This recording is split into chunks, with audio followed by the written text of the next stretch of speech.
ఒక బైబిల్ పండితుడు ఈ విధంగా అన్నాడండి. యేసుక్రీస్తు ప్రభువారు ఈ లోకంకు వచ్చిన కారణం ఏంటంటే మనుష్యుల అవసరాలను తీర్చడానికి కాదు, మనిషిని పాపము నుండి రక్షించడానికి, పాపము ద్వారా వచ్చే శిక్ష నుండి తప్పించడానికి, శ్రేష్టమైన పరలోక రాజ్యానికి మానవుణ్ణి అర్హునిగా మార్చడానికి. అంతే కదండి.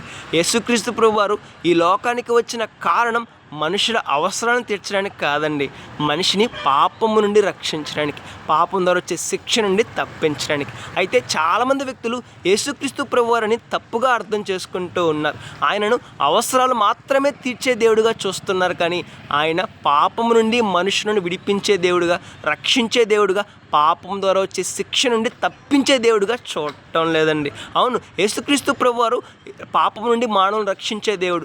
ఆయనే మార్గమైన దేవుడు, జీవమైన దేవుడు, శ్రేష్టమైన పరలోక రాజ్యానికి మానవులను నడిపించే దేవుడు అండి. ఒకసారి ఆలోచన చేద్దాం.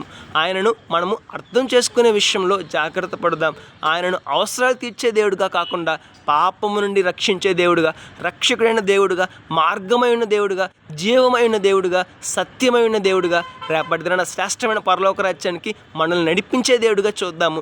రేపటి దినాన గొప్ప రాజ్యాన్ని పొందుకుందాం, గొప్ప రాజ్యమైన పరలోక రాజ్యాన్ని పొందుకుందాం, శ్రేష్టమైన ఆశీర్వాదాన్ని పొందుకుందాం. May God bless you all.